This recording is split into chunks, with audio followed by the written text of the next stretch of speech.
Radhe Radhe everyone, आप सभी को हरतालिका तीज की बहुत बहुत शुभकामनाएं।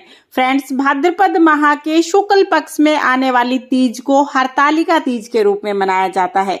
इस दिन माता पार्वती और भगवान शिव शंकर का पूजन किया जाता है। सुहागिन महिलाएं अखंड सुहाग के लिए माता पार्वती का पूजन करती हैं और कुंवारी कन्याएं अच्छा घर वर पाने के लिए इस दिन माता पार्वती और भगवान शिव शंकर का पूजन करते हैं। तो चलिए आज मैं आपको बताती हूँ कि हरतालिका तीज व्रत की हम पूजा कैसे करते हैं। तो देखिए, हरतालिका तीज व्रत की जो मुख्य पूजा है वो शाम के समय की जाती है। सुबह आप स्नान आदि करके अपने घर के मंदिर में ही व्रत का संकल्प कर लें। उसके बाद शाम को हम एक चौकी लगाएंगे। चौकी पर लाल रंग का वस्त्र बिछा के चौकी को हम सुंदर सा सजा लेंगे। तो आप अपनी इच्छा के अनुसार चौकी को सजा लीजिएगा।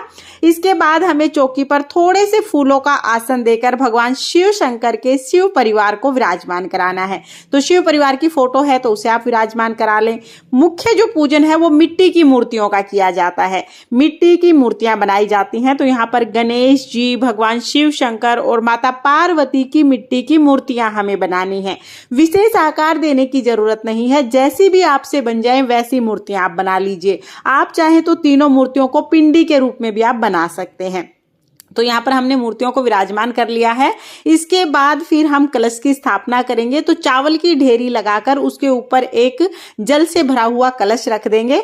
कलश में हमें हल्दी डालनी है, सुपारी, सिक्का, थोड़े से फूल, लौंग, इलायची और हम इसमें थोड़े चावल डाल देंगे। ये सारी चीजें कलश में डालने के बाद इसमें हमें आम के पत्ते लगाने हैं। अगर आपको आम के पत्ते ना मिले तो आप अशोका के या तो पान के पत्ते भी ले सकते हैं। सभी पत्तों को तिलक करके हम कलश में सजा देंगे। उसके ऊपर हम एक प्लेट में कोई अनाज भर के रखेंगे। आप चाहे तो चावल, गेहूं, बाजरा, कोई भी अनाज भर के आप रख सकते हैं। इसके ऊपर हम घी का दीपक रखेंगे। दीपक में 2 बातियां हमें लगानी है। तो इस तरह से दीप कलश की स्थापना हो जाएगी। आप चौकी लगाने के बाद हाथ जोड़कर संकल्प करेंगे, हे माता पार्वती, हे भगवान शिव शंकर, हे गणेश जी, आज मैं आपका पूजन कर रही हूँ। पूजन में रही कमियों को क्षमा करें और मेरी मनोकामनाओं को पूर्ण करें। इस तरह से संकल्प करके फिर हमें पूजा शुरू करनी है। तो अब हम पूजा शुरू करेंगे। पूजा में सबसे पहले हम जल के छींटे लगाकर शुद्धिकरण कर लेंगे।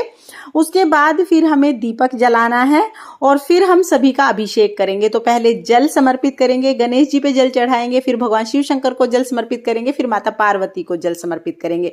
उसके बाद हम पंचामृत समर्पित करेंगे। तो दूध, दही, घी, शहद, शक्कर, पांचों को मिला के पंचामृत बना लेंगे। पंचामृत ना हो तो आप कच्चा दूध भी समर्पित कर सकते हैं। इसके बाद फिर से हम जल समर्पित करेंगे। 3 बार अभिषेक किया जाता है। तो इस तरह से हम जल से, पंचामृत से और फिर जल से 3 बार अभिषेक कर देंगे। फिर हमें सभी को तिलक लगाना है। तो देखिए, गणेश जी को, माता पार्वती को हम रोली का तिलक लगाएंगे, लेकिन भगवान शिव शंकर को हमें रोली का तिलक नहीं लगाना है। भगवान शिव शंकर को हम सिर्फ चंदन का तिलक लगाएंगे। तो सभी को हम तिलक करेंगे। साथ में हमें कलश और दीपक का भी पूजन करना है। तो कलश को भी हम तिलक कर देंगे, दीपक को भी तिलक कर देंगे। उसके बाद तिलक के ऊपर हम चावल समर्पित करेंगे। ध्यान रहे, पूजा में जो हम चावल लेते हैं वो साबुत चावल होने चाहिए, टूटे हुए चावल नहीं होने चाहिए। तो साबुत चावल हमें लेने हैं। इसके बाद हम फूल समर्पित कर देंगे। तो माता पार्वती को हो सके तो आप लाल रंग के फूल समर्पित कीजिएगा। फिर हम वस्त्र के रूप में जनेऊ समर्पित कर देंगे। जनेऊ ना हो तो आप कलावा भी समर्पित कर सकते हैं। तो यहाँ पर गणेश जी को, भगवान शिव शंकर को जनेऊ और कलावा समर्पित कर देंगे। माता पार्वती को वस्त्र के रूप में हम चुनरी उड़ा देंगे। इसके साथ ही माता पार्वती को हम सुहाग का सामान भी समर्पित करेंगे। ये देखिए, सुहाग भाग की पूजा होती है। इसमें सुहाग सामग्री जरूर समर्पित की जाती है। हो सके तो आप 16 श्रृंगार समर्पित करें, लेकिन अगर 16 श्रृंगार ना भी कर पाए तो चाहे 2 चीज समर्पित करें, लेकिन सुहाग की सामग्री आप जरूर समर्पित करें। उसके बाद हम भगवान शिव शंकर की प्रिय चीजें, बेल पत्र, भांग, धतूरा, मदार, समी पत्र, जो भी आपको मिल जाए वो सभी चीजें समर्पित करेंगे। माता पार्वती ने जंगल में भगवान शिव शंकर की पूजा की थी। तो वहां पर जो उन्हें उपलब्ध हुआ, जो उन्हें मिला, वो सब भगवान शिव शंकर को चढ़ा दिया था। इसलिए ये सारी चीजें भगवान शिव शंकर को चढ़ाई जाती हैं। आपको भगवान शिव शंकर की प्रिय जो भी चीजें मिल जाए वो आप सभी भगवान शिव शंकर को चढ़ाएं। उसके बाद फिर हम भोग समर्पित करेंगे। तो भोग में आटे से बनी हुई मिठाई समर्पित की जाती है। आप मीठी पूरी, पूड़े कुछ भी समर्पित कर सकते हैं। इसके साथ ही आप ऋतुफल समर्पित कर सकते हैं। देखिए, इस तरह की ककड़ी लेना जरूरी होता है। ककड़ी के अलावा आप और कोई भी ऋतुफल जो भी आपसे बन पड़े उतने ऋतुफल आप समर्पित कर दीजिए। साथ में भीगे हुए चने लेना बहुत शुभ माना जाता है, तो एक दिन पहले ही आप चने भिगो दीजिएगा। भीगे हुए चने हम व्रत में जरूर समर्पित करते हैं। भोग समर्पित करने के बाद जल समर्पित कर देंगे और उसके बाद फिर हमें दक्षिणा समर्पित करनी है। फिर हम माता पार्वती का श्रृंगार करेंगे। तो आपकी शादी का जो सिंदूरा है, अगर आपके पास सिंदूरा है तो आप उससे सिंदूर लगा दीजिएगा, नहीं तो जो आपने सुहाग सामग्री समर्पित की है उसमें से सिंदूर लेके फिर हम माता पार्वती को सिंदूर चढ़ाएंगे। और देखिए, जब आप माता पार्वती को सिंदूर समर्पित करेंगे तो आप याद रखिए कि आपने कितनी बार सिंदूर चढ़ाया है, क्योंकि उतनी बार ही फिर आपको सुहाग लेना होता है। तो यहाँ पर हम माता पार्वती को बहुत ही प्रेम पूर्वक सिंदूर चढ़ा देंगे। माता पार्वती से प्रार्थना करेंगे, हे माता, जैसे आपका अखंड सुहाग है वैसे हमें भी अखंड सुहाग का वरदान दे। उसके बाद माता पार्वती को मेहंदी लगाएंगे, काजल लगाएंगे, बिंदी लगाएंगे। जो भी आपने सुहाग सामग्री चढ़ाई है ना, वो सब माता पार्वती को स्पर्श करें। इसके बाद फिर हम कथा सुनेंगे। तो अपने हाथ में थोड़े से चने के दाने या तो चावल के दाने लेकर हम हरतालिका तीज व्रत की कथा सुनेंगे। कथा का वीडियो आपको चैनल पर अलग से मिल जाएगा, लिंक मैं आपको डिस्क्रिप्शन में दे दूंगी, क्योंकि यहीं पर कथा सुनाऊंगी तो फिर वीडियो बहुत ज्यादा लंबा हो जाएगा, इसलिए कथा का वीडियो मैंने अलग कर दिया है। कथा आप जरूर सुनिएगा। और कथा सुनने के बाद जो हाथ में हमने चावल या तो जो चने आपने हाथ में लिए हैं वो हम भगवान को समर्पित कर देंगे। इस तरह से हरतालिका तीज व्रत की जो कथा है वो पूर्ण हो जाएगी। कथा सुनने के बाद फिर हमें हवन करना होता है।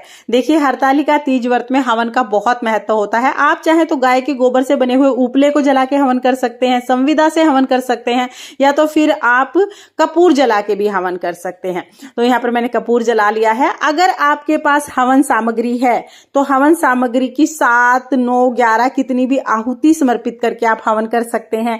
हवन सामग्री नहीं है तो कोई बात नहीं, आप सिर्फ जो आपने भोग चढ़ाया है वो भोग आप अग्नि में समर्पित करके भी हवन कर सकते हैं। जिस भी चीज से आप हवन करें, मन में ओम नमः शिवाय का उच्चारण करते हुए आपको वो चीज समर्पित करनी है।